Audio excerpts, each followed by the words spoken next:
네, 안녕하세요. 네, 한동길입니다. 굉장히 많이 오신 분들이 오셨는데, 그러면 지금 다 노래를 하거나 이런 음악을 하고 있는 사람들인 거죠. 그러면 공통적인 게 힘든 게 있을 텐데, 사실은 그게 제일 중요한 것 같아요. 그 점은 아마 그 누구도 못 풀고 있는 문제라고 생각이 되니까. 평상시에 연습 어떻게 하나요?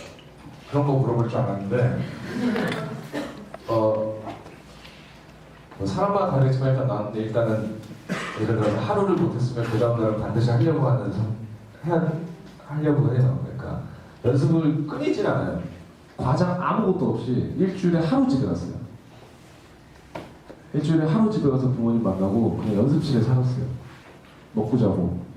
피아노 방에 들어가서 피아노 치고 연습하다가 너무 힘들잖아. 나와서 물 마시고 이렇게 가만히 앉아있다가 또 머릿속에 근데 내가 안 되는 게 기억이 또 계속 나잖아. 그럼 이게 또 내가 짜증이 나서 못 앉아있겠는 거야. 그럼 또 다시 들어가. 또 막 해, 연습을. 그거 또 힘들어. 나와서 물 한 잔 마시고 이제 좀 오늘은 그만해야지라고 앉아. 그럼 내가 안 되는 게 또 기억이 나니까 또 들어가는 거야. 그러니까 이렇게 계속 연습을 했었어요. 마이클 볼튼이랑 까메라스인가? 맞나요? 맞아요? 하여튼 마이클 볼튼이랑 한 명은 되게 유명한 그 3대 테너 중에 한 명인 사람이 아베 마리아를 부르는 게 하나 있어요. 근데 그 안에 보면 실용음악적 발성과 성악적 발성이 구분이 되게 잘 돼 있어요. 그럼 그 두 가지를 다 연습하는 거예요, 그때. 근데 먼저 해야 될 거는 성악적 발성을 연습을 먼저 하고 그 다음에 변화를 주는 거예요. 그게 가장 좋아요. 그러니까 아베 마리아 여기서 변화를 주는 거예요. 그러면 아베 마리아 이렇게 변화를 주는 거예요. 거기서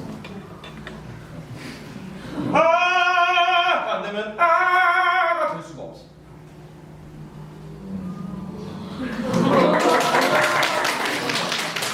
이게 가장 나은 방법.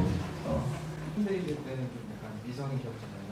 그 변화를 어떻게 하셨는지. 그냥 쉽게 얘기하면 세븐데이즈 때 목소리 같은 경우는 약간 고등학생 노래 잘하는 애들처럼 노래를 한 거지. 딱 한 부분만 갖고 노래를 한 거죠. 되게 많이 하는 발성. 이 바보야 진짜냐 이런 식이었던 거지. 근데 이건 딱 그 부분만 쓰는 거야. 이 바보야 진짜 거기만 계속 치고 노래를 부르는 거지. 근데 그렇게 할 필요가 없다는. 근데 이 발성은 어떻게 보면 잘 들리거나 이렇게 입체감이 있게 들릴 수는 있지만 목이 한 번 가면 목소리가 안 나와.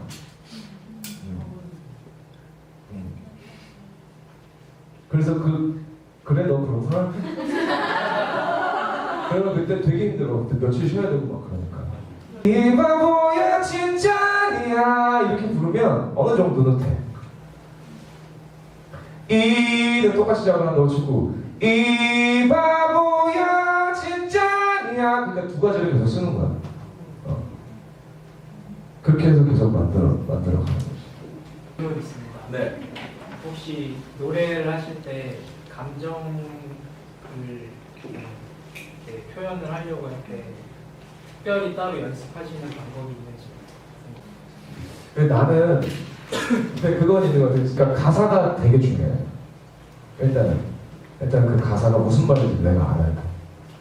그리고 그거를 이제 하기 전에 생각을 되게 많이 해보는 거지. 이 사람이 어떤 상황이었을까. 그 가사는 딱 그 상황만 있지만 분명 그 가사가 있기 전 상황과 그 후의 상황이 있을 거 아니에요. 그 모든 것들을 다 생각을 해보는 거야. 상상을 해봐서 생각을 해보고 이 상황이 이런 상황이었구나. 그게 내가 충분히 공감이 되면 그 다음에 집중만 하면 충분히 그 감정은 될 거라고 생각해. 그러니까 있어. 기술로 마치 감정이 있는 것처럼 들리게 하는 방법도 있어. 사실은 있는데 그건 들켜. 별걸 들켜. 그리고 내가 짜증나 하다가 그만하고 싶다. 노래를 하는 중간에 그만하고 싶다 이 생각이 되게 많이 드니까. 이거 아니면 일 거야. 두 가지로 나뉘더라고 보니까. 두 가지로 나뉘는 것 같더라고. 근데 이 두 가지는 다 해봐야 노래 한 곡으로 완성할 수 있어요. 만으로 노래를 하나 다 한 곡을 다 할 수 없고 만으로 한 곡을 다 할 수 없어요. 이런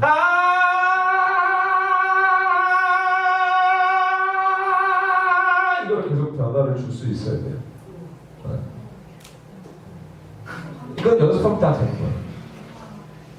쉽게 그러니까 음악 초등학교 때 보면 악보에 이렇게 돼 있고 이렇게 돼 있잖아요. 이거를 해보는 거야. 음정은 똑같이 하고 소리 크기만 그걸 해보면 돼. 그걸 해보면 그게 어떻게 변화하는지가 오면서 들려요. 그럼 그걸 써먹으면 돼. 근데 그게 되게 어렵긴 해. 근데 연습하면 돼. 음정 같은 것도 사실은 떨어뜨리는 음정은 사람이 그러니까 기분이 그렇게 좋게 들리지 않는 경향이 있어요. 그러니까 마치 음정이 되게 안 맞는 것처럼 들리거나 이렇게 되는 경향이 있는데 그러니까 사람마다 다를 거예요. 정확한 음정이 좋게 들리는 사람이 있을 거고 어떤 사람은 약간 샵이 되는 게 기분이 좋게 들리거나 이렇게 되는 사람들이 있어요. 근데 아무도 밑으로 떨어지는 음정을 좋게 되는 사람은 없어. 그러니까 오히려 바이브레이션 같은 것도 진짜 잘못하고 있는 건 바이브레이션이 없는 게 가장 좋은 거예요. 그러니까 습관을 잘못 들인 거죠, 우리가. 우리는 이미 처음부터 바이브레이션을 안 하고 있었는데 연습을 하면서 이제 그게 몸에서 빠지지가 않는 거죠. 그럼 그때는 어떻게 되냐? 방법이 없어. 그 바이브레이션을 어떻게 잘 좋게 들리게 만드느냐 밖에 없는데 그건 약간 그러니까 연습 이렇게 하죠. 이렇게 하죠. 근데 이게 시작이 잘못된 거예요. 밑으로부터 시작하지 마요. 위로. 똑같은 바이브레이션인데 되게 다르게 들리잖아요. 내가 노래를 할 때 연습할 때 필요한 정도는 알아두는 게 좋다고 생각해요. 지금 뭐 MR 아니면 CD 틀어놓고 연습하고 뭐 대부분 그러실 거 아니에요. 그리고 내가 안 되는 부분을 하기 위해서 또 거기까지 가야 돼요. 그러면 그게 오히려 훨씬 시간 낭비고 얻는 게 없어요. 전기만 드는 거지 그냥. 그냥 악기를 차라리 뭘 하나 내가 연습할 수 있을 정도의 정도까지만 악기를 좀 해서 연습을 이렇게 구분 지어서 할 수가 있으니까 그게 그렇게 연습하는 게 좋다고 생각해요. 어떻게 됐던 이미 시작한 거 좀 더 멋있게 하면 될 것 같아요. 좀 더 멋있게 대신 나한테는 스스로에게는 좀 관대하지 못하는 스스로에게 굉장히 집착해가면서 나한테 스스로한테 좀 집착을 하면 그 결과는 충분히 와요. 그게 나한테 집착하는 게 내가 연습할 수 있는 어떤 동기가 되고 음악을 할 수 있는 동기가 되니까 집착해요. 스스로가 나 왜 이렇게 이거밖에 안 되니까 왜 이렇게밖에 못하지? 약간 이런 생각하면서 살면 너무 노력한다니까. 나는 그 동기부여가 제일 중요한 것 같아. 톤을 연습하건 뭐 톤을 연습하건 제일 좋은 연습은 말할 때예요. 노래가 아니라. 우리가 연습을 아무리 많이 해도 말할 때 제일 많이 쓰거든요. 그러니까 이상하게 생각하는 게 하나 있는데 요즘 어린 여자 친구들이 팅통통팅통통 이렇게 얘기하잖아. 근데 이거는 아무 도움이 안 돼요. 말할 때 가장 연습이 많이 되는 거야. 그래서 말할 톤을 바꾸고 싶으면 말할 때 그 톤으로 말을 하는 거야. 그래서 약간 뭐 얘기하자 뭐 이렇게 성대 이렇게 내려서 얘기해라 뭐 이렇게 노래해라 이렇게 얘기하자. 또 말할 때도 그렇게 하는 거야. 올려가지고 헤이헤이 하지 말고 말할 때도 이렇게 해서 내리고 얘기하는 거지. 그리고 만약에 뭐 발성이 필요하면 말할 때도 이렇게 해서 아주 그냥 이렇게까지는 하지 말고 그냥 이 정도까지만 해서 어느 정도까지 말할 때 이 정도까지 만들어 놓으라는 거야. 계속 위치를. 그러면 노래할 때 그 위치를 쓸 수가 있습니다.